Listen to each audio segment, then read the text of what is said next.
name is Donovan, and today we're going to do a comparison of two watches from Garmin. The first one being the Garmin Forerunner 245 Music. This one's been out for about a month now, and we're going to be comparing it up to the Vivoactive 3 Music, which I've had, I think, since last summer. And this one started out at $300, so when I bought it, it was $300. Then it went down to $249, and now it's all the way down to $199. So I'll leave links down in the description. If you buy them using those links, it definitely helps the channel out, so thumbs up to that. But anyways, this one's available for $349 at the moment, which is the price I paid for it. So there's definitely a significant difference in terms of price. So $150, is it worth the extra $150 to get the Forerunner 245 Music? That's what we're going to be talking about in this video. So let's just go ahead and start off with some of the major differences. The first one being really obvious, and that is the fact that this one is touchscreen. So if I want to scroll through my menus, go back, everything is touchscreen based, except it does have one physical button. And then over here on the Forerunner 245 Music, this one is obviously not touch based, and it has 5 physical buttons. So if I want to go through my menus, it's just a up and down here. So this is my up, down. This is my backlight. So notice that anytime I hit a button, it's automatically going to turn the backlight on. But then if you just want the backlight on while you're in just in watch mode, you just go ahead and hit that button.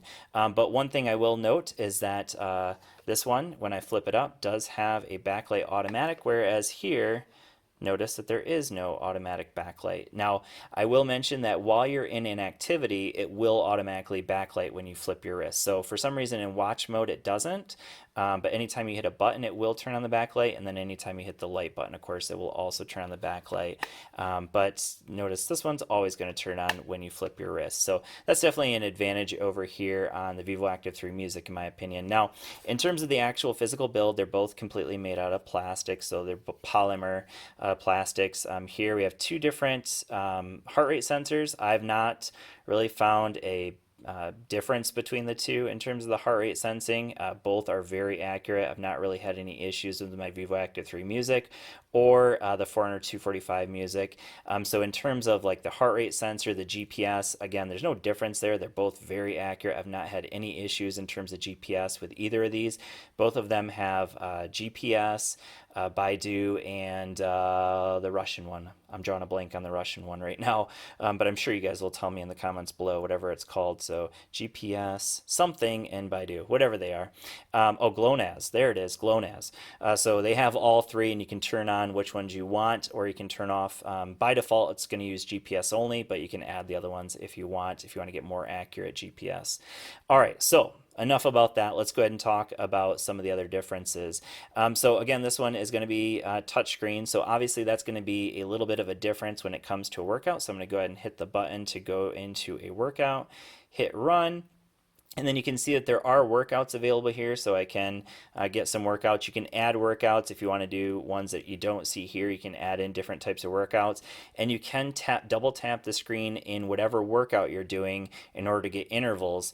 But that is the only way you're going to be able to get intervals on this one.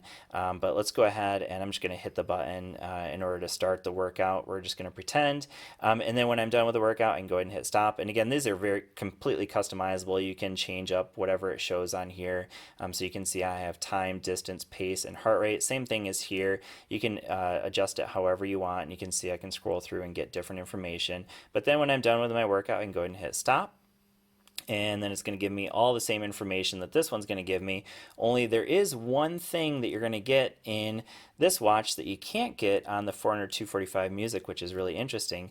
This one has a barometric altimeter, so I can get very accurate elevation information, whereas over here on the Forerunner 245 Music, I don't have a barometric altimeter, so I'm not going to get as accurate elevation information as what I'm going to get on the Vivoactive 3 Music. So that's interesting because this one is specifically a watch designed for runners, whereas this one's more of a watch that can be, used by anyone that has an active lifestyle, but still a very good watch for runners. Obviously, the disadvantage with this one is the fact that it's touchscreen, and so much harder to do intervals with this one than it is over here on the Forerunner 245 Music. So now let's go ahead and talk about running with this one. And obviously, this is going to work for swimming, trail running, biking, things like that. But again, this one's going to be, if I want to scroll through the different activities, I'm going to have to hit the buttons here, which I actually like, by the way. I'm acting like it's a bad thing, but it's definitely a very good thing. I really like the physical buttons. So the very first watch I ever had with the physical buttons in terms of Garmin watches was the Fenix 5 Plus, and it basically made it so I love the physical buttons versus the touchscreen. But let's go ahead and go into the run, and I'm going to go ahead and start the run here. I can go ahead and do laps here, so that's obviously a huge advantage, being able to just hit laps like that. No, it's connected to my phone, so right now it's giving me all the information from my phone. But let's go ahead and stop it now, and then I can go ahead and we can save it, and you can get all your information, but we're going to go ahead and discard it since obviously it's not a real workout. Other major differences between the two, when we go into, let's get out of the workout, and we're going to go into our training status. So this is something that you're not going to get over here on the Vivoactive 3 Music, this training status. And what I mean by that, so it is saying detraining right now, so just so you know, it's the reason it says that is because I've been using my Coros Vertex at the moment, because I'm testing that one out for a full review soon. So it's going to say detraining, but I have actually been training. But let's go ahead and go into the training status. And so first of all, it has VO2 Max, which you do also get on the Vivoactive 3 Music. This one does also support VO2 Max, but then if I go down, this one has training load, so it's going to tell you, whether you're overtraining, things like that. It's also going to give you recovery information, also this race predictor. These are things you're not going to get over here on the Vivoactive 3 Music, and then we're back to our VO2 Max. So the training status is definitely a little bit more functional here on the Forerunner 245 Music. It's going to give you a little bit more information and kind of let you know where you're at in terms of your training. Are you overtraining? Are you making gains? Are you detraining like you see here? Are you basically just maintaining? That's another thing it might say. And so that's going to be information that you're not going to get over here on the Vivoactive 3 Music. So definitely some advantages here. Now, a couple other small differences, or maybe these are big differences. The Vivoactive 3 Music, because again, this one's more of a smartwatches that's designed for the masses. This one has Garmin Pay. It is the only watch at this price point you're going to get with Garmin Pay. So if you want to use it for NFC payments, which by the way, I've had this watch for going on almost a full year now, and I've never used Garmin Pay, just not something I use, but it's not available over here on the Forerunner 245 Music. So just a heads up, if that's something that you want to be able to use, you can't use it over here on the Forerunner 245 Music. Now, I should also mention here also, I have, again, the music version of both watches because I listen to music while I'm running. So you can see here, I use Spotify. So if I go here, and then up here also have Spotify on this one. They do also support, they support all the same ones, of course, because they're both, of course, Garmin watches. So you can use Deezer, you can use Spotify. I'm trying to touchscreen this one. Yeah, so they both support Deezer, Spotify, iHeartRadio. There's a couple others available as well. Those are the main ones, though. But they both hold the same amount of music. So the last thing that we're going to talk about is battery life. There's not a huge difference here, but I'll go ahead and show you on the boxes what they claim. So here they say 7 days in watch mode, 5 hours in GPS plus music mode. That is for the Vivoactive 3 Music. Over here on the Forerunner 245 Music, 7 days in watch mode, so the same.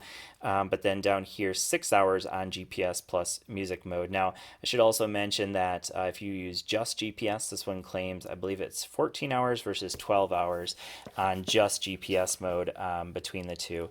So how does it work in day-to-day usage for me? Well, for me personally, the Vivoactive 3 Music, if I'm doing pretty heavy training, meaning 50 to 60 miles a week, sometimes a little bit more than that, Then this one's going to give me through about 2 to 2.5 days, whereas the Forerunner 245 Music I can pretty easily get 3 days, not really a fourth day.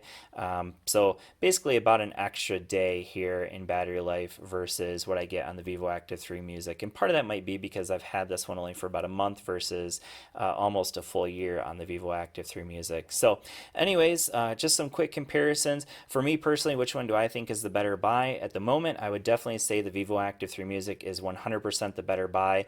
Right now at $199, you just really can't beat that price for the Vivoactive 3 Music. The Forerunner 245 Music is definitely my preferred watch. I've gotten so used to the physical buttons that I kind of prefer it now. And obviously, if you're doing intervals, having the ability to easily track your intervals is definitely a benefit. But without question, I think that this one is the better buy at the moment if if you don't need all that extra running information. Still great GPS, great heart rate monitor, so it's going to give you all the things you really need for a great running watch, but then a couple things that this watch doesn't have. So anyways, thanks for watching. I hope this video has been helpful for you, and I will see you all in the next one. Peace.